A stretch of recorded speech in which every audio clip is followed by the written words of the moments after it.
bahwa tidak ada nabi yang diterima di kampung halamannya sendiri.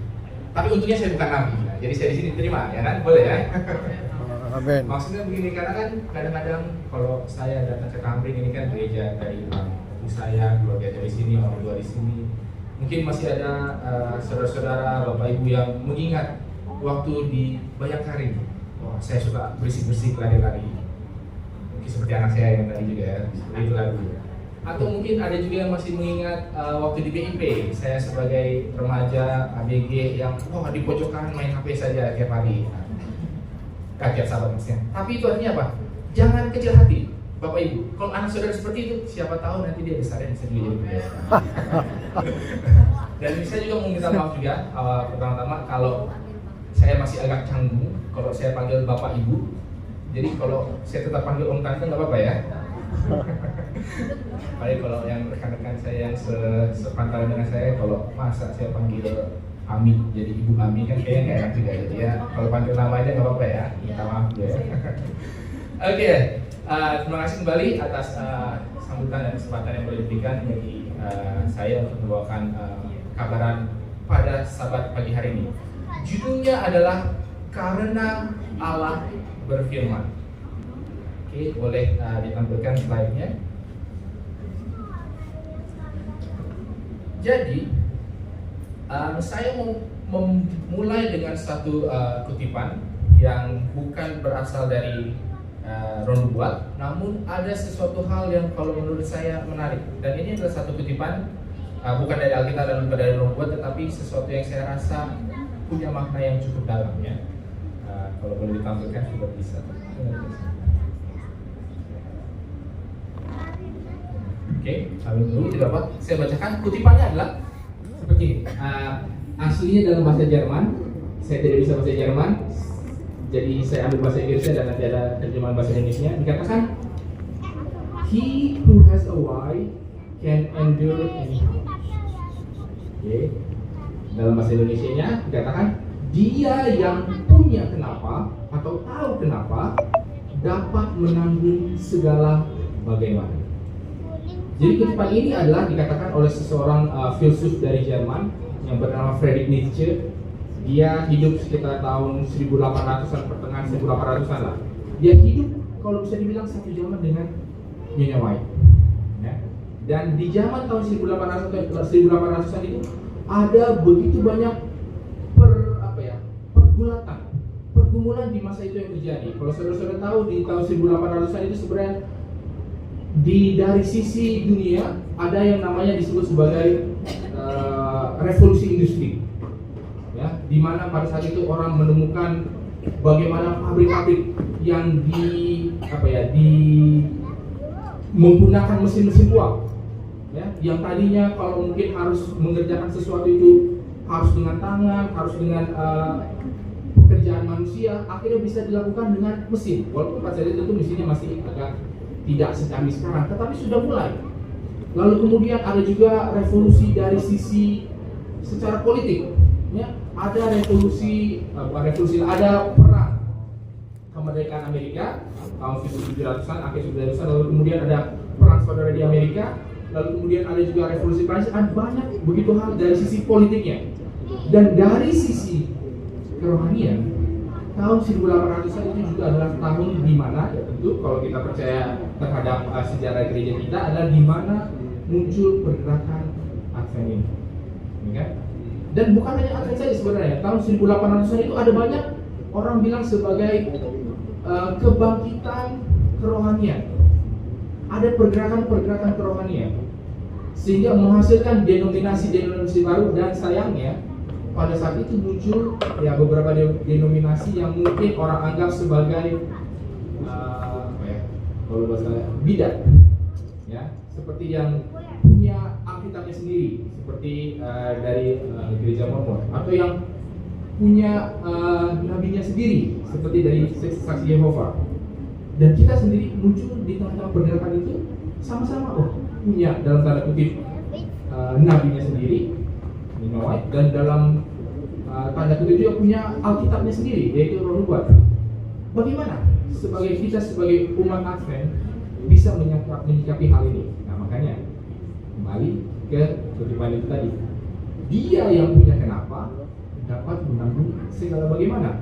Kalau kita tahu kenapa kita ada, kenapa kita hidup, kenapa kita melakukan apa yang kita lakukan, kalau kita tahu kenapa, maka segala bagaimana saya harus mengabar Injil, bagaimana saya harus melakukan hal ini, bagaimana saya bisa bertahan di dalam iman saya, bagaimana saya harus hidup, semua bagaimana itu akan bisa terlaksana dengan sendirinya bila mana kita memahami kenapa kita ada. Ya, sebagai pergerakan Advent, sebagai umat Kristen yang menantikan kedatangan Tuhan, dan juga sebagai orang-orang yang hadir dari sahabat ke sahabat di tempat ini. Kalau saya tanya kepada Bapak Ibu Om Tante sekalian, saudara-saudara sekalian, kenapa hadir di gereja? Kalau ada jawabannya kenapa bisa menjawab, maka akan bisa dijawab tentang bagaimana supaya dapat gereja tepat waktu, bagaimana supaya di gereja bisa duduk tenang diam anak-anaknya, bagaimana itu akan bisa terjawab kalau tahu kenapanya. Oke, jadi kira-kira demikian sebagai pembukanya. Nah, oke. Sekarang ketika kita melihat kepada firman Tuhan di dalam Alkitab, Kejadian pasal 5 ayat 21 sampai 24 mencatat suatu hal yang menarik. Dikatakan di dalam Kejadian pasal 5 ayat 21 sampai 24, saya bacakan. Setelah Henokh hidup 65 tahun, ia memperanakan Metusalah. Dan Henokh hidup bergaul dengan Allah selama 300 tahun lagi setelah ia memperanakan Metusalah. Dan ia memperanakan anak-anak lelaki dan perempuan. Jadi Henokh mencapai umur 365 tahun, dan Henokh hidup bergaul dengan Allah, lalu ia tidak ada lagi sebab ia telah diangkat oleh Allah. Kalau kita baca di dalam Kejadian pasal 5, ini adalah silsilah diberikan di dalam Kejadian pasal 5, ya kan? Adam hidup sampai usia segini, 130 tahun kalau tidak salah. Lalu kemudian dia memperanakan Set. Lalu Adam hidup lagi selama berapa ratus tahun lagi. Lalu kemudian ia memperanakan anak laki-laki dan perempuan. Lalu kemudian Adam hidup seumur 900-an, 30. Lalu kemudian dia mati. Lalu kembali ke silsilah berikutnya. Set sama juga, hidup sampai segini, punya anak pertama umur segini, lalu kemudian hidup lagi beberapa ratus tahun kemudian, lalu kemudian dia mati. Seterusnya, tetapi ada satu yang berbeda, yaitu di dalam kisah daripada Henokh ini. Kan berbeda. Awalnya sama, setelah Henokh hidup beberapa tahun, bisa dikatakan 65 tahun, ia memperanakan Metusalah. Tapi kemudian ada satu poin yang menarik, dikatakan dan Henokh hidup bergaul dengan Allah. Dan itulah menjadi pembeda. Sehingga kenapa ia tidak mengalami nasib yang sama seperti leluhurnya, dan juga seperti keturunan-keturunannya, yaitu apa? Mengalami kematian. Ya? Saya mau sampaikan mungkin salah satu alasan kenapa Henokh ini bisa mengalami suatu perubahan, dan sebenarnya ini dialami juga oleh leluhurnya maupun keturunannya, tapi kenapa ini berbeda adalah dikatakan setelah ia memperanakan Metusalah. Ada sesuatu yang berbeda, ada sesuatu yang berubah daripada diri si Henokh ini. Dikatakan setelah ia memperanakan Metusalah, kemudian dia hidup bergaul dengan Allah. Jadi mungkinkah ada sesuatu yang terjadi kepada Metusalah ini ketika dia menjadi seorang ayah atau menjadi orang tua, ya? Apakah karena mungkin dia melihat anaknya, wah, begitu dia mengasihi anaknya, begitu dia ingin yang terbaik bagi anaknya, begitu dia ingin menjaga, sehingga begitulah Tuhan seperti saya kepada saya, sehingga dia mendapat suatu pemahaman yang lebih baru lagi mengenai Allah, sehingga apa? Dia bisa bergaul dengan Allah. Mungkin demikian. Ya, kita tidak mengetahui itu, hanya mungkin kita bisa cari tahu di kesempatan lain. Tetapi bila mana kita melihat kepada kehidupan daripada Henokh ini, ada sesuatu mengenai bergaul dengan Allah yang membuat dia hidup berbeda, yang akhirnya dia apa? Diangkat oleh Allah. Nah, pertanyaan bagi kita sekarang, apa sih kalau ditanya hidup bergaul dengan Allah? Apa sih maksudnya, bagaimana kita bisa hidup dekat dengan Allah? Di dalam Alkitab kita baca, biasanya ketika orang atau menjadi seorang tua, hubungan orang tua dengan anak itu biasanya dipenuhi dengan apa? Dengan berbagai kejadian atau hal-hal di mana orang tua ini harus secara langsung, secara terpaksa mungkin memberikan perintah, memberikan apa yang anak ini harus lakukan, apa yang anak ini harus kerjakan. Dikatakan di dalam Alkitab soal perintah dan hukum dalam Alkitab, di dalam Perjanjian Lama, kalau secara tradisionalnya dari tradisi Yahudi dikatakan bahwa di dalam Perjanjian Lama itu ada 613 perintah. Bayangkan ini, 613 perintah. Ya, perintah-perintah ini bermacam-macam, ya, karena kan Allah mau mendidik, mau mengajarkan kepada umatnya bagaimana harus hidup. Diajarkanlah, dikasihkan perintah yang secara positif comment atau perintah harus begini, beginilah cara hidup, harus berbuat ini, harus lakukan ini. Ataupun juga perintahnya yang bersifat negatif atau jangan makan makanan haram, jangan bekerja di hari Sabat, jangan ini, jangan itu, jangan begitu. Ada begitu banyak ya perintah-perintah yang Allah bagikan, dan seringkali bila mana kita hanya melihat ini sebagai perintah-perintah, kita jadi bingung, bagaimana saya harus melakukannya, apa gunanya bagi saya, apakah saya bisa melakukannya, dan seterusnya ya. Bagaimana dengan Perjanjian Baru? Sama juga, di dalam Perjanjian Baru ada kurang lebih 1050 perintah. Ya, perintah ini mungkin bisa dalam arti kata perintah ya, imperatif. Harus begini, harus memikirkan ini, harus berlaku seperti ini, harus mempercayai ini, harus, dan begitu banyak harus lainnya. Sebagai orang tua, saya sebagai orang tua yang punya 3 orang anak, ini sedikit banyak juga menjadi sesuatu yang bisa saya rasakan juga.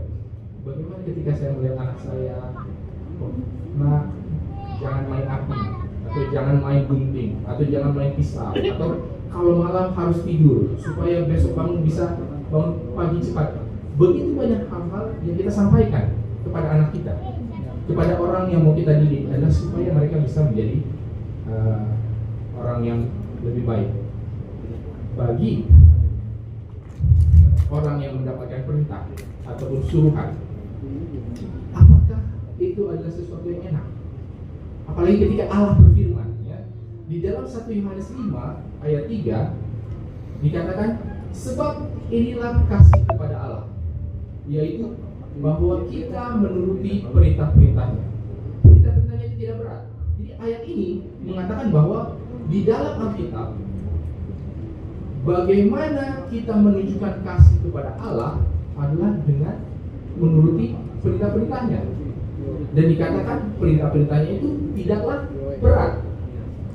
Pertanyaannya bagi kita adalah, apakah memang perintah Allah itu tidak berat? Ya? Apakah perintah Allah itu ringan? Apakah perintah Allah itu sudah bisa dilakukan? Dan kita mungkin berpikir perintah itu hanya di dalam arti bahwa 10 hukum Musa, hukum upacara, hukum sipil, dan selanjutnya. Tetapi bagaimana jika Allah datang kepada saudara dan saya, sama seperti Dia datang kepada tokoh-tokoh di Alkitab, lalu datang dan memberikan suatu misi. Nah, kalau di dalam sekolah sahabat kita kan kita belajar mengenai misi. Contoh yang pertama, ketika Allah berfirman, Dia datang kepada Nuh. Di dalam Kejadian pasal 6, Allah datang kepada Nuh dan Dia katakan apa? Buatlah bagimu sebuah bahtera. Kita bisa bayangkan bahwa di dalam kehidupannya sebelum dia mendapatkan perintah ataupun firman Allah ini, mungkin dia ada begitu banyak hal-hal yang menjadi perencanaan dalam hidupnya. Ya. Mungkin dia mau membangun rumah, mungkin dia mau membajak kebun anggur, mungkin dia mau bertani, mungkin dia mau melakukan ada begitu banyak hal yang adalah keinginan dan kerinduan daripada Nuh ini. Namun ketika Allah berfirman, buatlah bagimu sebuah bahtera. Apa yang menjadi respons ataupun tanggapan daripada Nuh ini? Mau tidak mau, suka atau tidak suka, dia terpaksa menurut, ya. Karena dikatakan apa? Bahwa Allah akan mengirimkan hujan, mengirimkan banjir, air bah yang akan membinasakan seluruh bumi. Oleh karena itu buatlah bagimu sebuah bahtera. Dan kita bisa bayangkan di dalam kehidupan Nuh ini, seluruh daripada apa yang menjadi keinginannya, apa yang menjadi aspirasinya sebelum firman Allah itu datang kepadanya, berubah seketika. Seketika itu juga ketika karena Allah telah berfirman, dia harus mengubah. Sekarang semua tugas dan tanggung jawab saya, semua sumber daya yang saya miliki, semua bahkan uang, semua bahkan waktu, tenaga, dan bahkan anak-anak keluarga itu harus dibesarkan untuk melakukan sebuah perintah Allah ini. Apakah ini hal yang mudah? Apakah hal ini adalah hal yang, kalau seandainya ini terjadi kepada saudara dan saya, tiba-tiba Allah berfirman, mungkin kalau bikin bahtera itu kurang agak terlalu di dalam konteks logis, seperti mungkin kalau di dalam kita seperti tiba-tiba kita mungkin sedang bekerja, mungkin kita sedang berpikir mau bangun rumah lagi yang baru atau mau beli mobil baru lagi, tiba-tiba Allah berfirman, kamu harus mendirikan sekolah di, ya klisenya ya di pegunungan lah, di mana gitu kan, pokoknya harus bikin sekolah. Pendidikan itu adalah sesuatu yang menjadi tugas dan tanggung jawabmu yang Allah berikan di dalam hidup. Apakah kita akan bisa dengan mudah, oh ya, yang tadi saya mau ini itu juga harus saya hentikan, saya berhenti karena Allah telah berfirman. Kalau ditanya kenapa saya harus melakukan hal ini, bukankah saya punya kerinduan untuk melakukan ini dan itu dan yang lain? Apa jawabannya? Jawabannya apa? Karena Allah telah berfirman, makanya kita menurut. Itu di dalam kisah Nuh. Ada lagi kisah lain.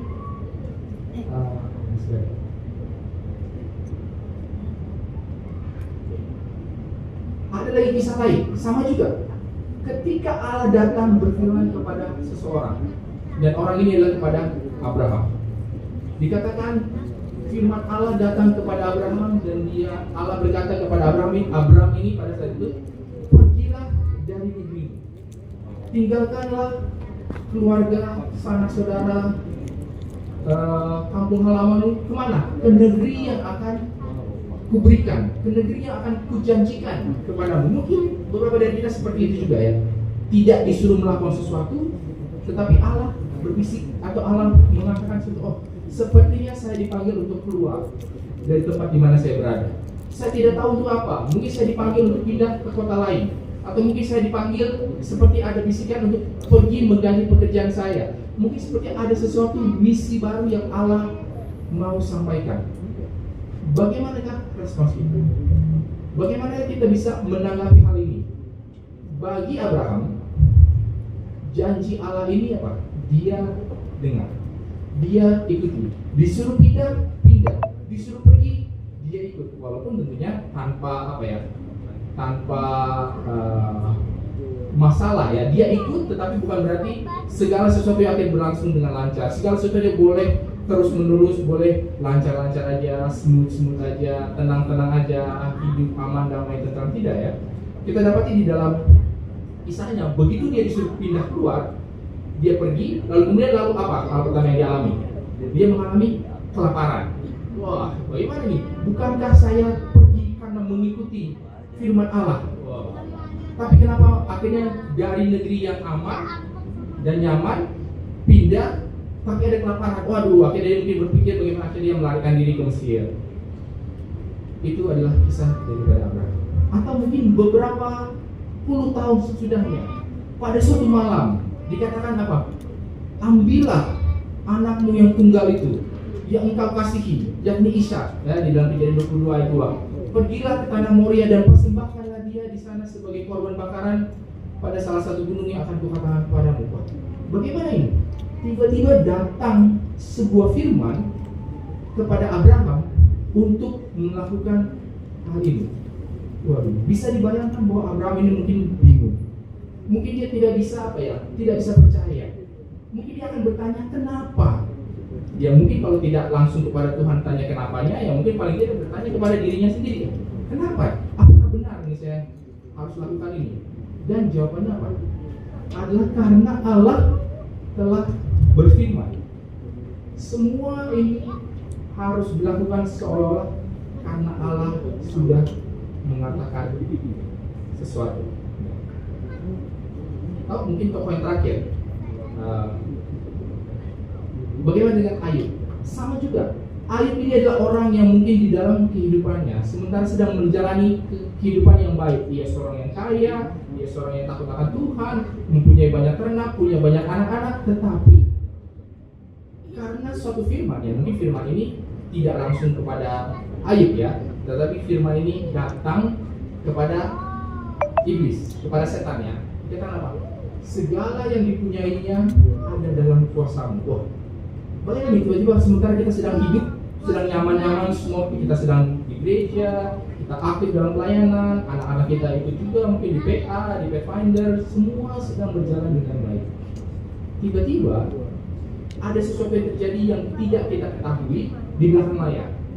Tiba-tiba seolah-olah Allah memberikan firman bahwa orang ini, keluarga ini boleh diganggu, bahwa akan ada suatu ujian yang disampaikan atau yang diperhadapkan kepada keluarga ini, bahwa segala yang dipunyai keluarga ini ada di dalam kuasa iblis untuk mencoba digoyahkan, digoncangkan, dihancurkan, bahkan dibinasakan. Apa respons kita? Kadang-kadang kita bingung, kita tidak tahu, dan kita bertanya-tanya, kenapa hal ini terjadi? Kenapa hal ini harus saya lakukan? Kenapa saya harus mengalami hal ini? Dan seringkali tidak ada jawaban yang kita ketemui selain daripada karena Allah telah berfirman. Ya kan? Dan kita seringkali bertanya-tanya, dan apakah kita harus puas dengan jawaban ini? Sementara kita bertanya mengenai kenapa, dan kenapa. Oke. Jadi saya mau bagikan satu pemikiran juga ya. Kita paham bahwa anak itu adalah subjek daripada orang tuanya ya. Anak ini harus diatur oleh orang tuanya. Jadi ini saya kasih gambar, ini mungkin gambar lumayan lama karena baru 2 belum 3. Tapi di sini mungkin kita bisa paham bahwa sebagai seorang anak adalah tugas dan tanggung jawab daripada anak ini untuk apa? Menuruti ataupun mengikuti apa yang dikatakan oleh orang tuanya ya. Jadi anak saya yang pertama, Reynolds, sekarang sudah pada saat ini foto ini mungkin usianya masih 3 tahun, sekarang sudah 5 tahun, mulai 6 tahun, sudah hampir 6 tahun ya. Dia ini, anak ini mungkin dia seperti apa ya dulu ya, sekarang sih udah lebih baik ya. Jadi waktu foto ini dia seperti badai kecil gitu ya, kemana-mana berisi, kemana-mana apa heboh, kemana-mana ya, naik sini naik sana, lari sini lari sana, melakukan ada begitu banyak hal-hal yang mungkin apa yang membuat orang kesal juga ya. Dan adalah tugas dan kewajiban dari orang tua untuk mendidik dan mendisiplinnya supaya dia punya karakter yang baik ya. Ya, itulah saya coba lakukan. Saya coba kasih peraturan-peraturan dasar yang sesuai dengan umurnya tentunya ya. Kalau setelah main harus diberesin, kalau ambil buku satu aja, satu-satu. Kalau makan harus duduk, jangan lari-lari di gereja. Kalau diajak nyanyi harus bernyanyi. Kalau misalkan ada orang yang datang minta salaman selama sabat harus ditanggapi. Begitu banyak peraturan-peraturan yang saya sebagai orang tua wajib dan harus berikan kepada anak saya, ya nggak? Betul kan? Bagi orang tua yang di sini, karena itulah apa yang menjadi tugas dan tanggung jawab orang tua kepada anaknya, dan itulah yang menjadi kewajiban daripada seorang anak untuk melakukan. Tapi saudara-saudara, Reiner ini atau anak ini juga biasanya kan suka melawan ya. Kalau ditanya kenapa harus begini, kenapa harus begitu, kenapa nggak boleh dari gereja, ya supaya begini. Dijawab, nanti setelah dijawab tanya lagi kenapa lagi, ditambah lagi tanya jawab kenapa ya. Biasanya yang punya anak paham ya. Dan seringkali sebagai orang tua, apa ujung-ujung kalau kita nggak bisa jawab? Pokoknya karena papa sudah bilang begitu. Pokoknya karena mama sudah bilang begitu ya. Ya kan kadang-kadang susah kita mau menjawab. Sehingga ujung-ujungnya adalah apa? Karena papa bilang begini. Dan ini mengingatkan saya juga. Seringkali ketika kita berhubungan dengan Allah, mungkin jangan seperti itu juga. Tuhan, kenapa saya harus melalui hal ini? Oh, Allah kemudian kasih jawaban mungkin sedikit. Kita tidak puas, bertanya lagi, merengek-rengek lagi kepada Allah. Dikasih lagi jawaban, akhirnya apa? Ujung-ujungnya adalah karena Allah sudah berfirman. Kadang-kadang kita stop di situ. Tetapi saudara-saudara, apakah kata kalimat ini karena Allah telah berfirman ini sesuatu yang baik atau sesuatu yang buruk sebenarnya? Apakah hal ini ada sesuatu yang baik atau sesuatu yang buruk? Ini tergantung. Contohnya, misalkan ada orang datang kepada Demo atau datang kepada saya bilang, kok anaknya rambutnya berantakan terus sih? Oh, kok anaknya bajunya nggak rapi? Oh, kok anaknya masih belum bisa main piano? Oh, kok anaknya begini-begini, tidak bisa ini, tidak bisa ini, oh bukan harus begini. Begitu banyak hal-hal kritik-kritik ataupun komentar-komentar mengenai anak yang datang kepada saya sebagai orang tua. Kira-kira respon saya sebagai orang tua apa? Saya akan bilang, oh tidak, jangan salah, anak ini mungkin begini, tetapi dia anak yang baik. Dia adalah anak yang saya kasihi. Dia adalah anak yang baik. Dia adalah anak yang paling tidak masih mendengar saya. Jangan coba-coba kamu mengkritik anak saya. Kenapa? Karena saya bilang begitu. Jadi kadang-kadang bila mana karena Allah berfirman itu punya dua sisi. Dari sisi ke kitanya, kita sebagai umatnya, Allah berfirman banyak hal, menyuruh kita banyak hal harus begini, harus begitu. Tetapi bila mana ada orang lain, ada umat lain di luar sana, ada kuasa-kuasa lain yang mencoba untuk mengganggu umat Allah, apa? Allah juga akan membela. Allah akan mengatakan, oh tidak, anak ini, umat ini, bangsa Israel ini adalah umat pilihanku. Walaupun mereka itu membangkang, walaupun mereka itu tegak tengkuk, walaupun mereka tidak mau melakukan ini dan itu, tetapi anak bangsa ini adalah bangsa pilihanku. Karena apa? Sebagaimana kita berhubungan dengan anak kita, sebagaimana kita berhubungan dengan anak kita mungkin memberikan banyak segala macam aturan-aturan, dan seringkali kita pun berbantah dengan Tuhan. Seringkali kita menolak apa yang Tuhan katakan, tetapi Allah adalah seorang Bapa. Dan salah satu kewajiban ataupun tugas daripada Bapa kepada anaknya adalah untuk membela anak-anaknya. Di dalam Mazmur 35 ayat 1 yang tadi sudah dibaca sebagai awal, dikatakan, berbantahlah Tuhan melawan orang yang berbantah dengan aku. Berperanglah melawan orang yang berperang melawan aku. Jadi di dalam perjalanan kehidupan bangsa Israel, betul bahwa Allah memberikan banyak perintah-perintah, bahwa Allah memberikan banyak hal-hal yang orang Israel ini harus lakukan demi kebaikan bangsa itu tentunya ya. Tetapi bila mana ada orang lain yang mau datang dan mau mengganggu bangsa Israel ini, apa yang akan dikatakan oleh Allah? Apa yang akan dilakukan oleh? Dikatakan bahwa Allah akan berbantah melawan orang yang berbantah dengan kita, bahwa Allah akan berperang melawan orang yang berperang melawan aku. Dan itu kita lihat, kita dapati juga di dalam kisah-kisah di Alkitab. Di dalam kisah ketika bangsa Israel ada di dalam perbudakan di Mesir, dikatakan di dalam Keluaran 4 ayat 22, ini firman Allah kepada Musa. Di dalam Keluaran 4 ayat 22 dikatakan, maka engkau harus berkata kepada Firaun, Beginilah firman Tuhan, Israel ialah anakku, anakku yang sulung. Sebab itu aku berfirman kepadamu, biarkanlah anakku itu pergi supaya ia beribadah kepadaku. Tetapi jika engkau menolak membiarkannya pergi, maka aku akan membunuh anak-anakmu yang sulung. Sepertinya seolah hal yang apa ya?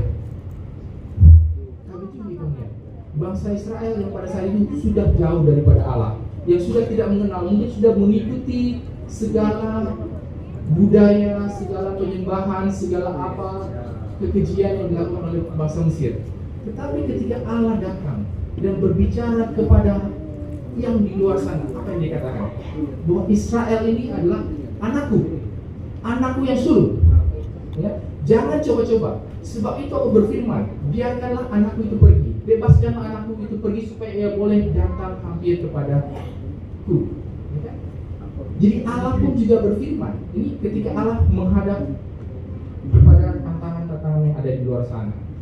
Sama juga bagi Abraham. Tadi kita sudah baca di dalam ayat bersangkutannya.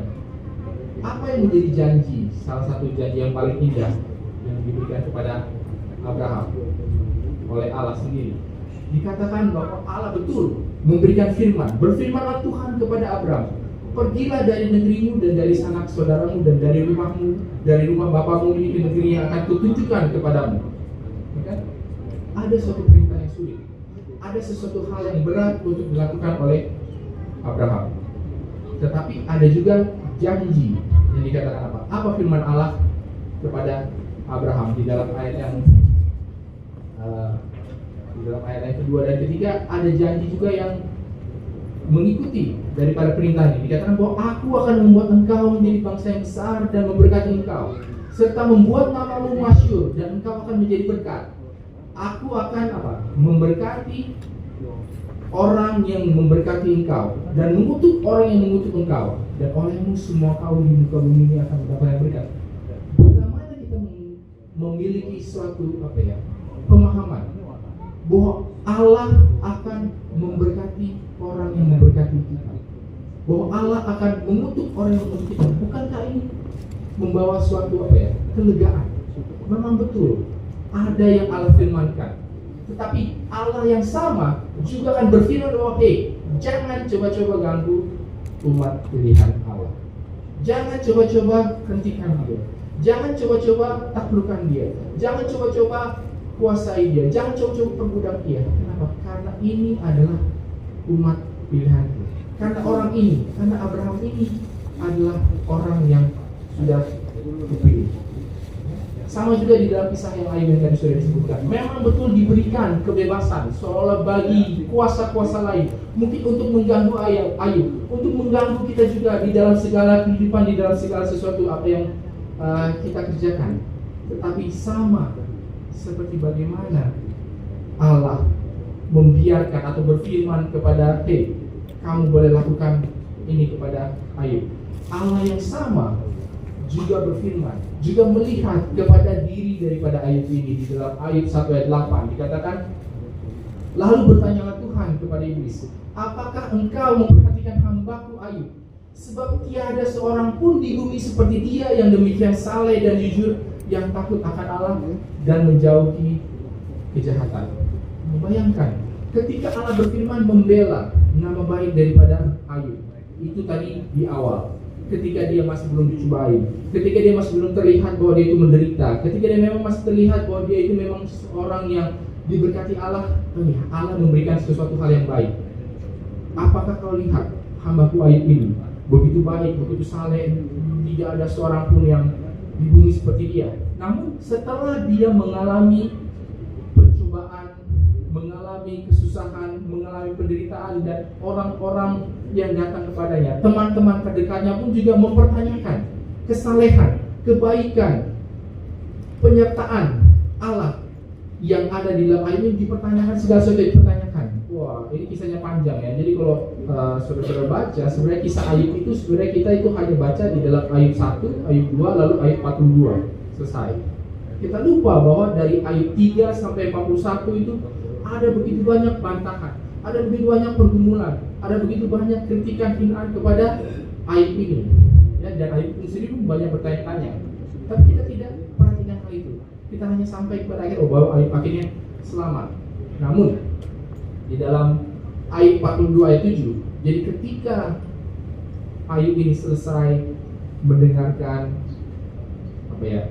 kritikan dari teman-temannya yang mempertanyakan, jangan-jangan kamu ada berdosa. Tidak mungkin kalau kamu tidak melakukan hal yang jahat, Allah akan menghargai engkau. Tidak mungkin, pasti ada sesuatu yang salah.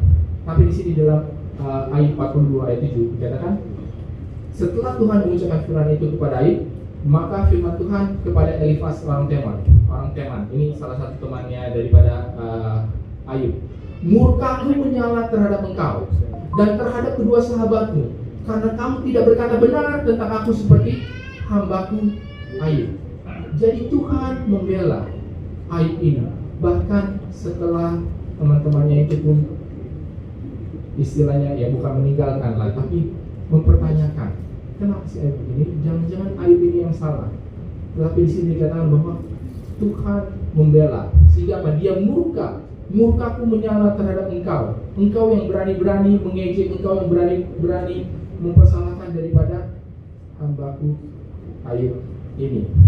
Ayat 8. Oleh sebab itu ambillah 7 ekor lembu jantan dan 7 ekor domba jantan, dan pergilah kepada hambaku Ayub, lalu persembahkanlah semuanya itu sebagai korban bakaran untuk dirimu, dan baiklah hambaku Ayub meminta doa untuk kamu, karena hanya permintaannya lah yang akan kuterima, supaya aku tidak melakukan aniaya terhadap kamu, sebab kamu tidak berkata benar tentang aku seperti hambaku Ayub. Dan akhirnya itu dilakukanlah oleh teman-temannya, meminta maaf kepada Ayub dan meneguhkan kembali reputasi daripada Ayub. Dan itulah yang juga terjadi bagi kita semua, saudara-saudara. Bila mana ada firman Allah yang datang kepada kita, mungkin seringkali kita merasa sebagai sesuatu yang berat. Mungkin kita merasa kita tidak sanggup untuk melakukannya. Mungkin kita tidak kuat untuk menghadapinya, dan kita merasa tertekan, merasa ditinggalkan. Dan itulah yang mungkin dirasakan juga oleh bangsa Israel, oleh Abraham, oleh Ayub, oleh tokoh-tokoh Alkitab ketika datang firman Allah. Tetapi Allah yang sama juga akan datang membela bangsanya, membela umatnya, membela saudara dan saya, yang akan mengatakan, hey, jangan berani coba-coba terhadap Ayub, karena kamu tidak berkata benar. Kamu bukanlah orang yang benar seperti hambaku Ayub ini. Dan bila mana mungkin sebagai pemikiran penting, bila mana kita melihat kepada Allah, seringkali kita berpikir bahwa Allah itu adalah Allah yang jauh. Seringkali kita berpikir bahwa Allah itu adalah Allah yang tidak dekat dengan kita.